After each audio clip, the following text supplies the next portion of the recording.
On tonight's episode of the Paranomalies podcast, our guest is part of the Cheyenne Mountain Paranormal Investigators.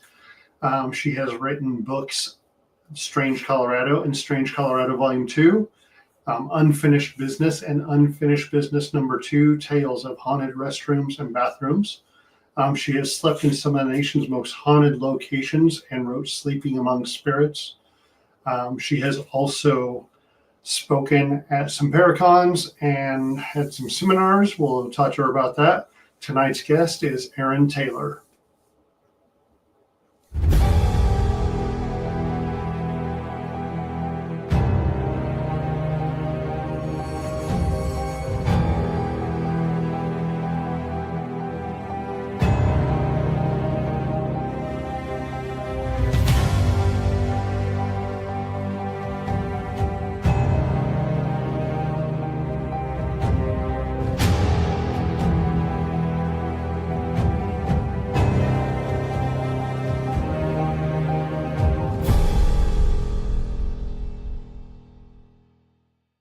The Paranomalies podcast would like to thank Twinkle Twinkle Little Store located in Cheyenne, Wyoming for sponsoring our show. Good evening, Jason. Hey, Erin. How we doing, man? Good. How are you tonight? Good. Doing good. Excited to talk to our latest guest we got coming on here. I am too. You know, a writer and a speaker, an investigator. I mean, Everything covered right there. Yep. Yeah, it's cool seeing someone that does so much for the field. So looking forward to talking to her about the book she's written and see. Here's some let's cool bring her stories. in and we'll get started. All right. Good evening, Erin. How are you? I'm doing all right. How are you both? Doing well. Doing good. So you are very accomplished. You've written 5 books. You speak at some of these Paracons and you do seminars, an investigator, kind of well-rounded in the paranormal field. I stay busy. It seems like it. Definitely sounds like it. Tell us, let's start with the investigator part. You said you were a founder of the Cheyenne Mountain Investigators in Colorado Springs, I'm guessing? Yes. Namesake of one of our peaks out here. Of course, sometimes gets confused with Cheyenne, Wyoming. We've had a few of those comments, but we were formed in 2013 and it consists of 5 of us.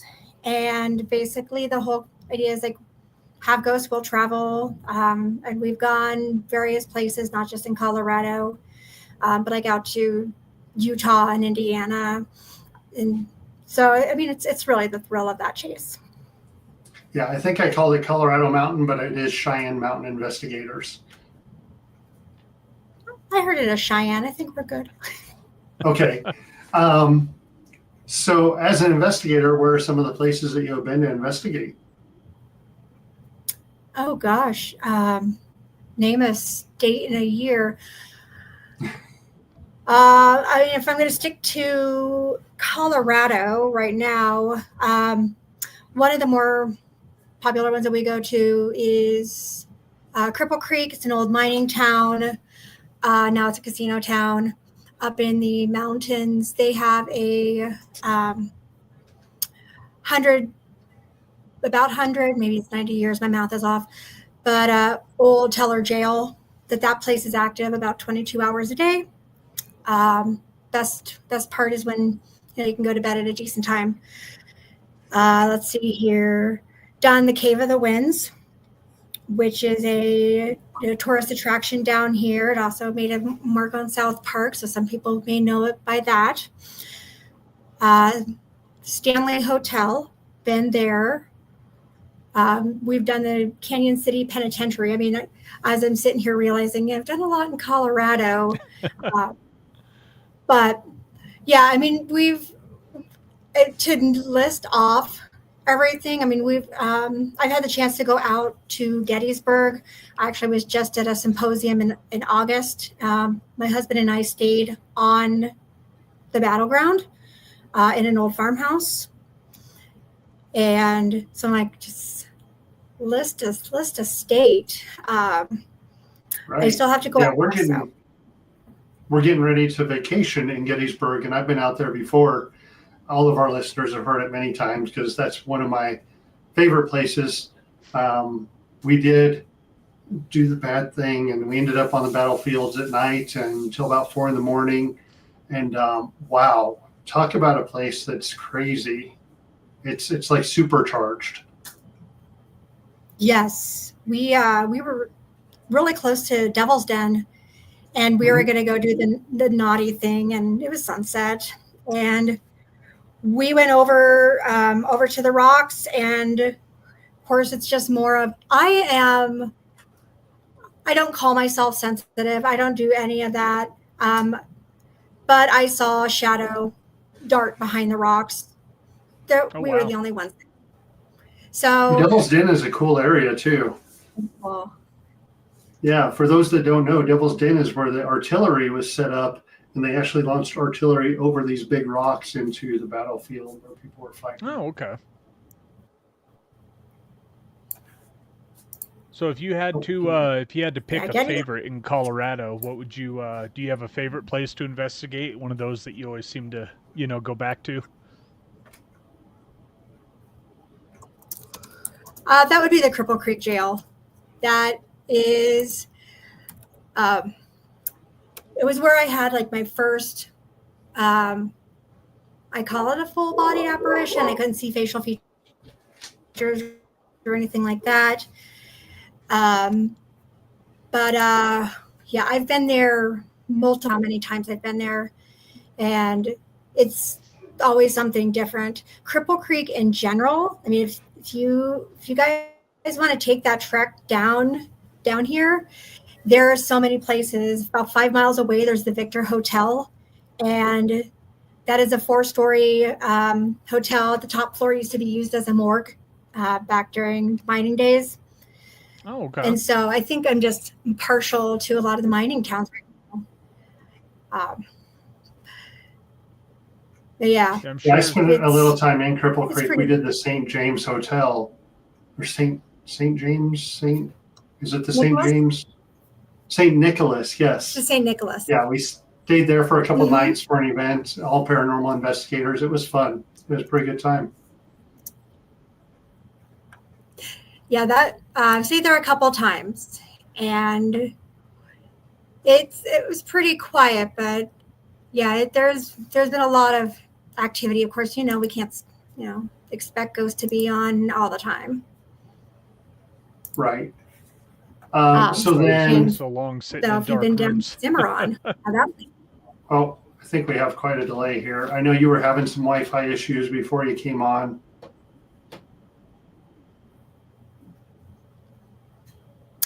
But you were saying yes, down in yep, we're getting probably about a 15-second delay, I think.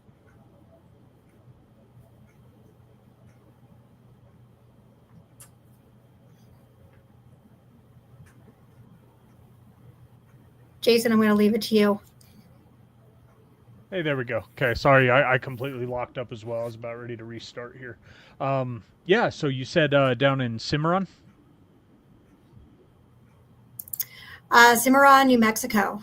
The St. James Hotel is down there, and that one's a pretty good place.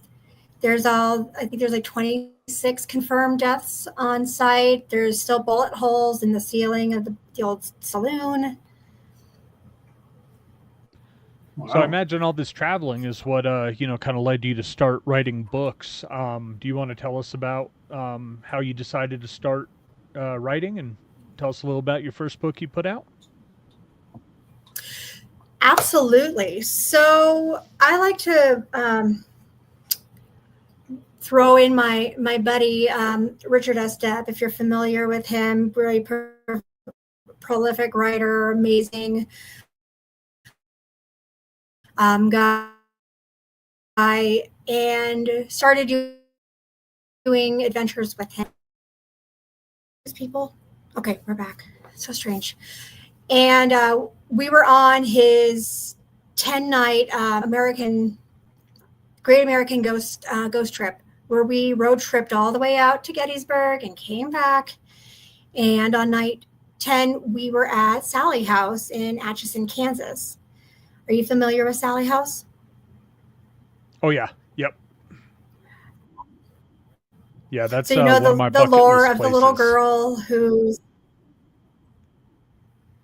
Well, I will tell you, I slept there just fine. I crashed on the middle of that floor. I joke that Sally was the perfect host because nothing happened. Nothing Oh, wow. happened, and Yeah. I joked that I'm like, hey, I could do a book and just write about, like, I'm just going to go sleep at these places. That's all I'm doing. I'm just going to sleep. And it became a reality. And so I started going and documenting places. The St. Nicholas is actually in the book, as well as like various places, Hinsdale House. There was Squirrel Cage Jail out in Council Bluffs, Iowa, Villisca Axe Murder House. But it was like not only the investigating, but also sleeping, because there's a huge vulnerability where people will go into these haunted places, but they don't want to do the sleeping part of it because, Sally might have been a gracious host to me, but, what about other places? Yeah, absolutely. And yeah, I mean, you pay to go in there, and I know I'm kind of the same way, right? Like, you go in, I want to spend every minute we have investigating, not sleeping. So that's definitely a kind of a drawback or weakness. Mm-hmm. Yeah, and sometimes it gets so late, and I will admit it gets to 2:00 in the morning, and sometimes it's just that I am ready to go to bed. And so, I mean, if I'm getting that power snooze and I'm on location and something else could happen, then why not? Yeah, absolutely. Maybe we should try that, Erin. Bring a cot and have someone just crash out in the basement or something. I'm not doing it. It'll end up being me. So then you wrote Sleeping Amongst Spirits. That's the name We of it? Mhm. Yes. And then from there, that got your creative juices going and decided to write more?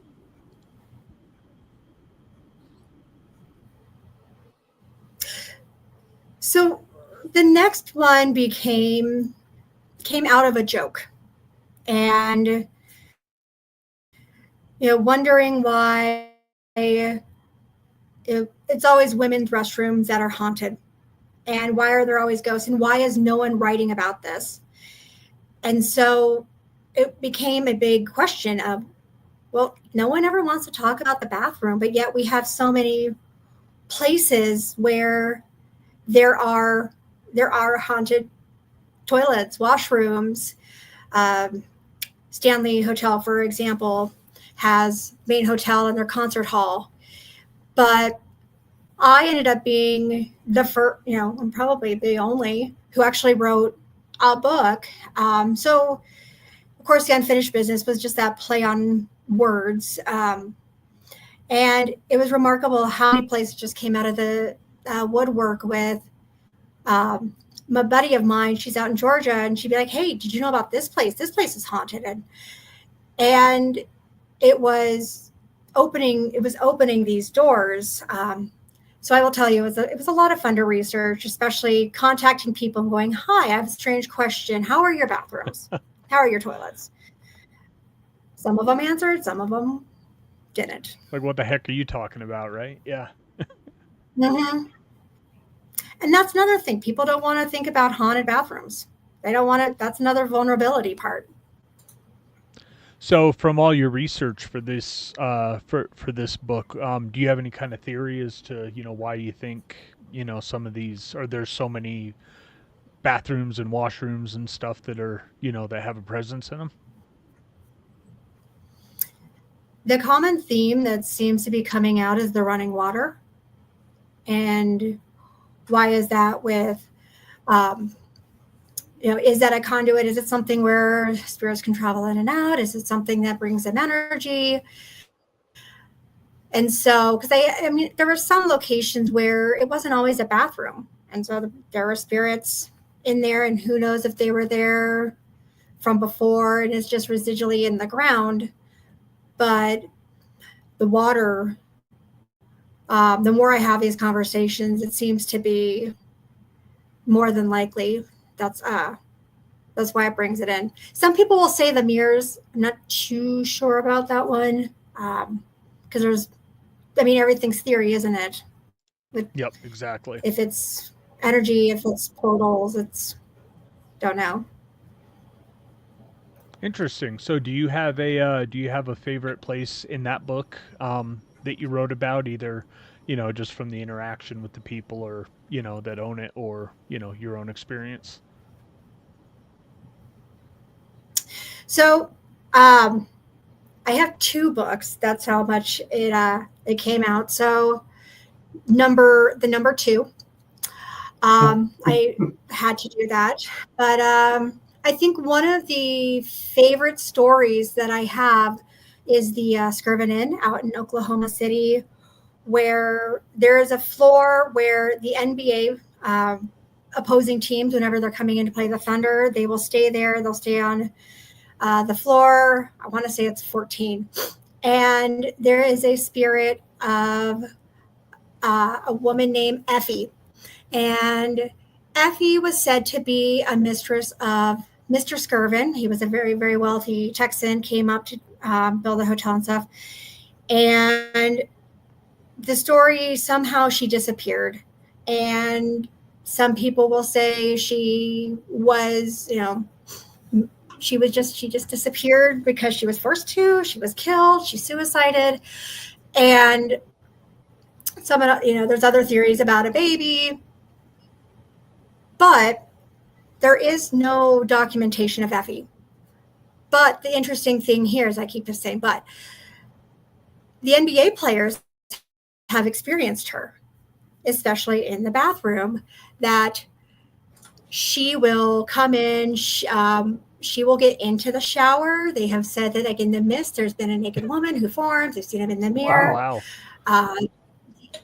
LA Knicks, no, Lakers. Sorry, I am so not a basketball player. I'm not either. All good. But Nope. so the Lakers,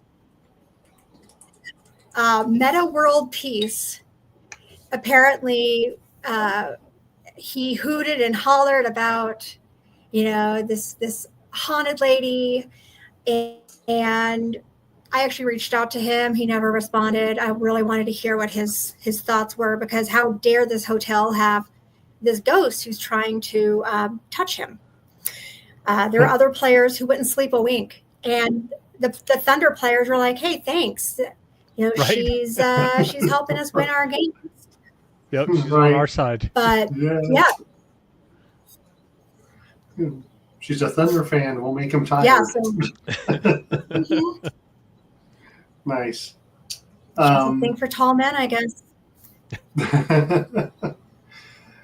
And then some of these we'll get back to your books, but let's talk about some of these cons that you've been to as well. I saw that you were at Denver. Oh gosh, what's the one that just happened? Darkness Con. Darkness. I was going to say DarkCon, but I knew it wasn't. Yes, Darkness Con. And I saw Richard Estep was there. Mm-hmm. Tell us about that. Did you speak at that one? I did. So yeah, Darkness Con was a 3-day event, and it was all things like horror, paranormal, a little bit of like macabre, scary movies kind of things. It was actually really interesting. It was right before Christmas, so we had a couple Krampuses that were running around, and just seeing some of these themes that traditionally we don't see at the holiday time, but here was all these people just loving it. They had a Nosferatu vampire ball that night where people were just decked out in their finest, and it brought out these people, camaraderie. And so I had 2 speeches that I did, and one was on Strange Colorado, basically the urban legends that I wrote about, just bringing in like what are some strange anomalies, things, some that are popular, some that might be new. And then I gave a speech on the mental health and paranormal. By trade, I am a licensed therapist. And so bringing in and helping folks to look at, could there be other explanations per se, instead of just everything being paranormal. And so that one has been one of my ongoing talks, um, along with Colorado. Colorado only sticks around here, but the mental health can go anywhere. Yeah, absolutely. That's a really interesting topic. I'll have to see if any of your talks are online because I've been interested in that as well.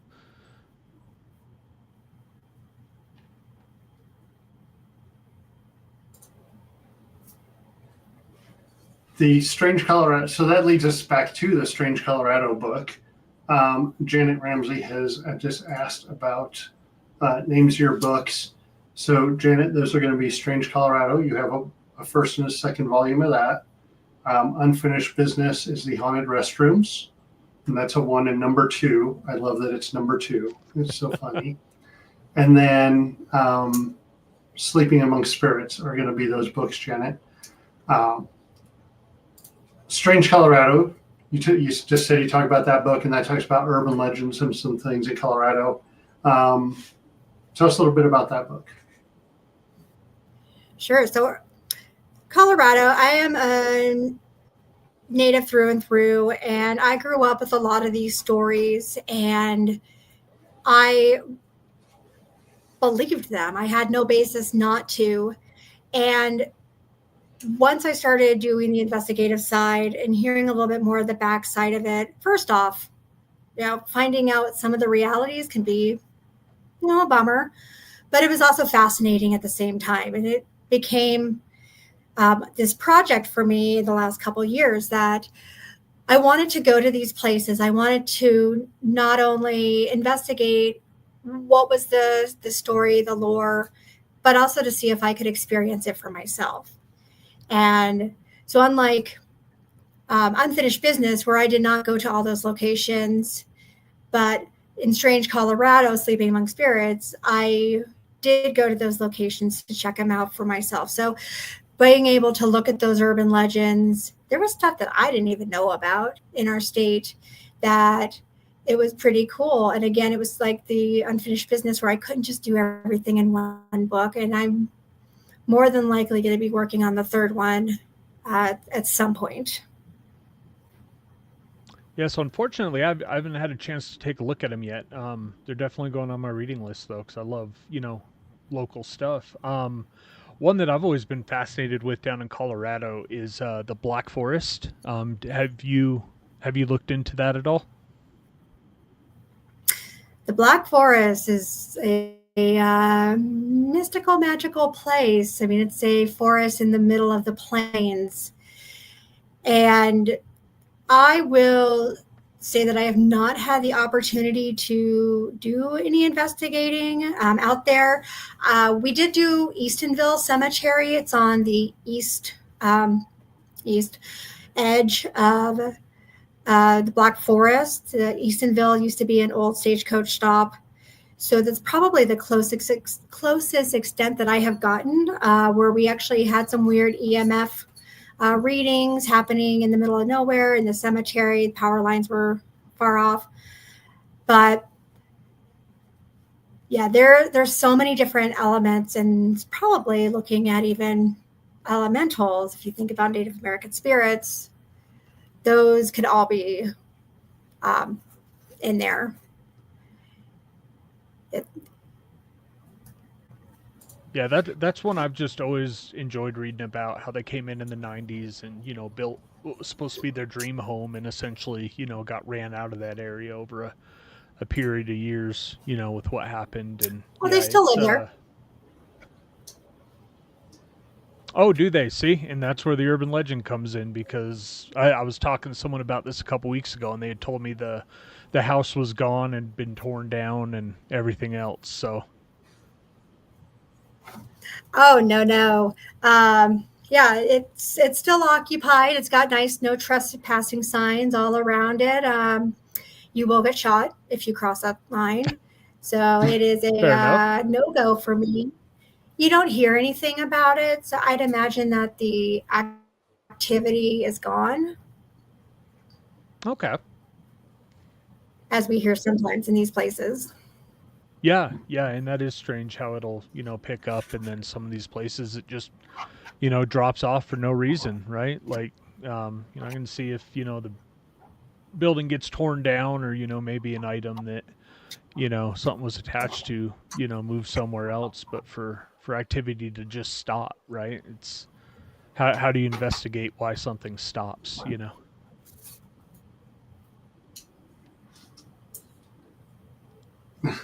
Um, let's. What's your Absolutely. favorite?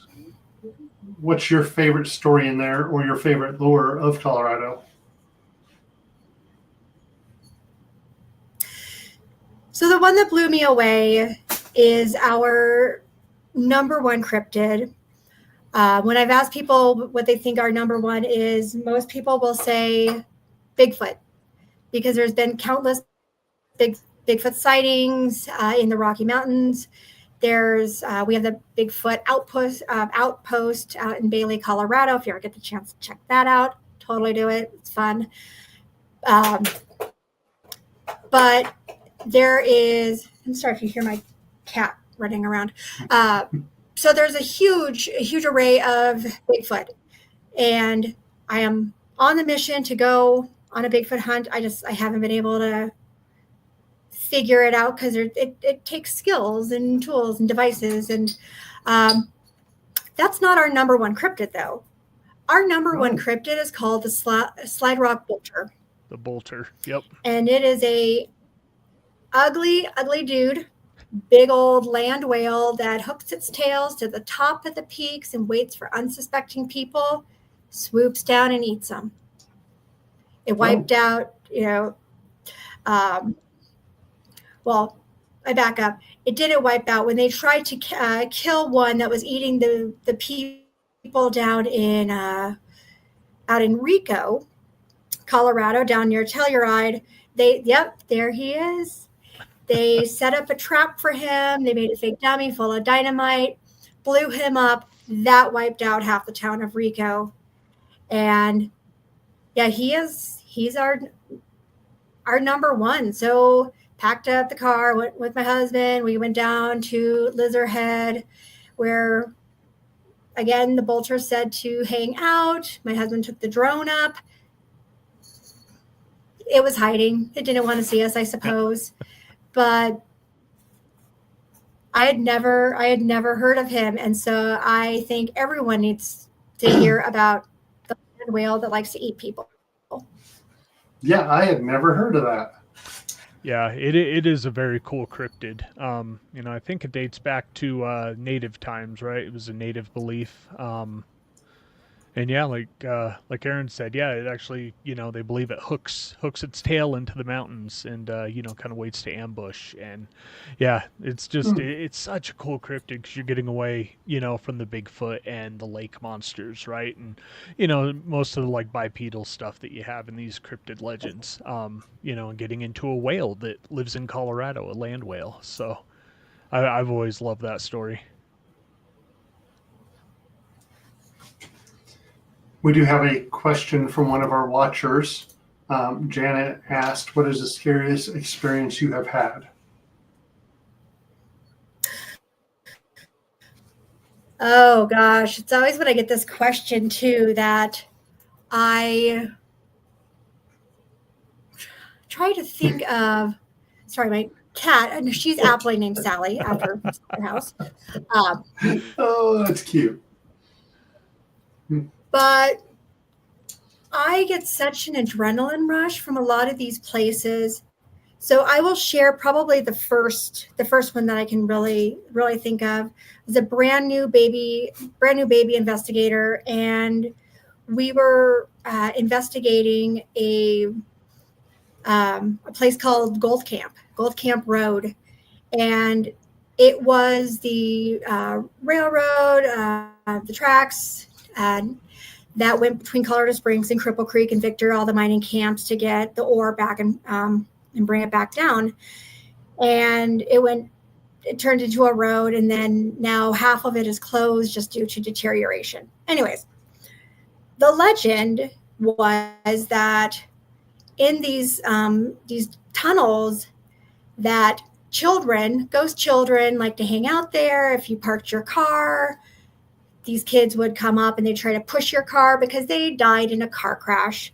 The tunnel collapsed. They all died. It's very sad. The dust, handprints. That was the story I grew up with. And again, I had no reason not to believe it. And so I went up there and I'm trying to put on this brave face. And it's dark. It is so dark up there. We're tucked away from city lights. And I'm with this other investigator who she doesn't really know what she's doing. We're like, yes, we're going to team up together. And we hear footsteps. And it is a hurried footstep, and it is coming right at us. And so we both hightailed it. The biggest thing is never run, right? And nope. We ran. We said, oh my gosh, something's after us. And another person had their flashlight. They shone it. It was Bambi. It was a deer. And we were just dying, laughing from that because, yeah, Bambi got us. I don't know how the running came into it, but I think it was just a lot of my heightened sense of it. Probably it walked across the gravel. But yeah, that was, even now I think about how much my heart was just pumping. And we had some other crazy experiences there. It's really unsafe for people to go and investigate now. But yeah, no kids, no school bus, never happened. I just put that out there as a disclaimer. Yeah, it's interesting how that urban legend makes it around, because when I was growing up in Utah, we had Gravity Hill in Salt Lake City, which they had, at least, from what I was told, same thing, right? You park at the bottom of the hill, and I think someone would push your car, up the hill, and then you would see the handprints, in the dirt of your car. So yeah, it's interesting how that one, always seems to make it around. And yeah, we all seem to have that one story, right? Of the something scares the absolute crap out of you, whether it's Bambi or, a heater kicking on in the middle of the night, when you're in the middle of doing an investigation, and, we've all got that one thing that gets us. Doesn't matter how many hours, after that we've spent doing it without getting the crap scared out of us, right? Yeah. Thanks, Jason. You're welcome. One of our last investigations, we do a walkthrough, and the people were like, okay, this heater is really loud when it kicks on. And so they go to their wherever they went, and we're investigating the building, and we're in that room, and we're doing a double Estes session, and Gina and Jackie are under, and Jason and I are asking questions, and we're really intense, and we're like getting some good stuff. So we're really just paying attention to them. And that heater kicked on, and I just about jumped out of my skin. Same type thing. I was ready to run out of that room. And so, yeah, there's always something somewhere that's going to catch you off guard, right? Yep. Absolutely. And yeah, I was trying to keep it general, Erin. So thanks for volunteering that story. But I'm sure everyone will see it at some point. Oh, so. Yeah, that's definitely going in the edit, dude. So are there books ahead of you? We're just talking about Strange Colorado, and you said probably number 3. Anything in the works or anything in the future? My big project right now is at another mining town. Apparently I'm being pulled to those, is Leadville, Colorado. So it'll be a book on haunted Leadville. And I saw a grid before it glitched. So I'm hoping that you're maybe familiar with it. The place it was like the #1 silver mining camp. It had a lot of scandals. It had a lot of death. It had a lot of outlaws. And I only went up there for Strange Colorado's The Legend of Baby Doe Tabor. She was a riches to rags, really sad story. And the more I started talking to people, the more there was to tell about it. And so that is my project right now, is writing about the paranormal past and present, because they started experiencing ghosts as soon as, precious ore was found up there. That book, I'm hoping it will be out in the fall. After that, right now, things are just rolling around in my head, nothing definite. I pushed out the other books pretty fast, that I keep telling myself I'm going to take a break. But I told myself I was going to take a break after each of the last books. We'll see. So do you have a background in writing or anything like that? Or is this something that, you kind of took on, as a new skill, new challenge? And I'm talking about when you first started writing.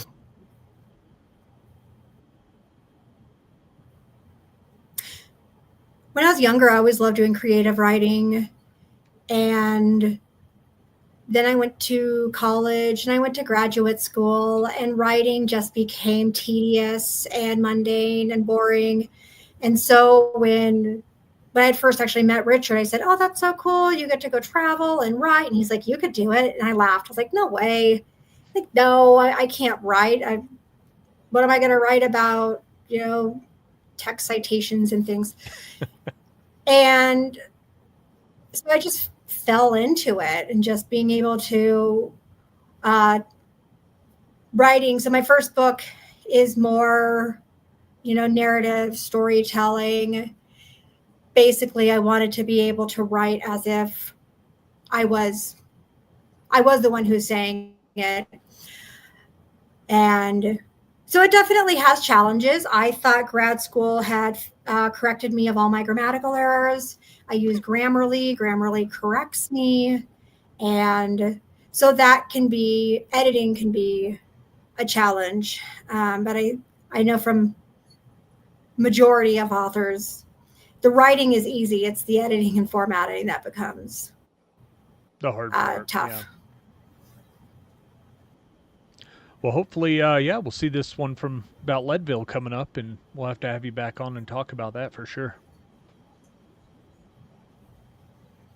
Yeah, absolutely. We'll have hopefully we'll have a big old book signing in Leadville, so y'all are welcome to check it out. Oh, cool. Yeah, absolutely. Yeah, it's not that far away, So yeah, we may take you up on that and come down and do that. Stay at the Haunted Delaware Hotel. Well, we would, might as well knock out 2 birds with 1 stone, right? And maybe do a little investigation there. Well, that's the thing. Our list is becoming huge with talking, to all these people every week. And then we're like, oh, yeah, we'll cherry pick that one to put on the list to go to. So, yeah, pretty soon we're going to have like a year straight road trip we're going to have to do to knock all these places out. But at least the ones in Colorado, we can, get down there on a weekend. Yeah, it's nice when they're close. There's so many places where I have friends out in Midwest and Iowa, Illinois, and they're going to investigations all the time because they're so close, and they're 9-10 hours from us. Yep. And wishful thinking on that. We had about a month where we had mostly people from Tennessee, and Brushy Mountain Penitentiary is one of my bucket list places. And they're like, "Oh yeah, we're doing this weekend, and then the following weekend we did this and we did this," and it's like, yeah, everything from us is 10 hours. We look at these Paracons and Michigan and Gettysburg, Battlefield Bash and some of those others. And it's like, that's 20-hour drive. So yeah, we have some, and they have so much more out there, being that the East Coast is so much older than the West. Everything is just too far, so far from us, not too far, but so far from us. So yeah, having these Strange Colorado and being able to see these places and and Leadville, able to read about that and see where some of those places we can go to out here, or our friends from back there can come out and come see too. Yeah, because everything out here is kind of an expedition, right? Whether we're, traveling 10 or 12 hours, or, like Erin's doing all the ghost towns up in the mountains, right? Like, there's no real easy spots around here to get. You got to work for them. Mm-hmm. Yeah, you have to find them and just tack them on to each other and make a weekend of it. Have that spooky road trip, even if it's just a mini road trip. Yep. Yeah, we did that with Ohio just over Memorial Day, which is not just, but yeah, we tacked on, we had 3 things. It's like, all right, let's make it worth it. Mm-hmm. Heck yeah. Yep. Well, Erin, it's been great having you on. We look forward to the Leadville book, and when that drops, we'll let our listeners know as well. And thanks for coming on tonight. Awesome. Thanks for having me. Even if my internet's being wonky and everything, I'm just going to blame the ghosts. There we go. Yeah. Yep. That's it. If you want to hang out in the green room, we'll just going to finish up the show and we'll get back to you. Perfect. Thank you. So great talk with Erin about her books. Again, those are going to be Sleeping Among Spirits, Strange Colorado 1 and Volume 2, and Unfinished Business 1 and number 2. Janet just said she's going to go check out the bathroom books. Yeah, I think it's so great that it's called number 2. Yep. And Unfinished Business. Yeah, that's a very creative title. I'm going to have to pick those up. Right. We're going to finish out the show here. We're going to talk to you about Twinkle Twinkle Little Store. I believe they're still working on the mall location. I haven't heard anything about a grand opening there yet. But go see Tim and Patricia over at the Ridge Road store. It's still open. They still have all the cool stuff. They've showed some displays on their Facebook page that are going to be in the mall, and they look absolutely great, So yeah, go see them. Let them know that we sent you, and hopefully they'll continue to sponsor us. Yeah, we went and took a look the other day, and it looks like they're making progress there at the store, and they got that new sign up. Beautiful sign that they've got now for the new location. So I'm looking forward to their grand opening. Yeah, and as soon as we know, we'll let everyone know as well. All right. Well, thanks a lot, Erin, and thanks a lot, Erin Taylor, for joining us tonight, and we will see everybody next week. The Paranomalies podcast would like to thank Twinkle Twinkle Little Store located in Cheyenne, Wyoming for sponsoring our show.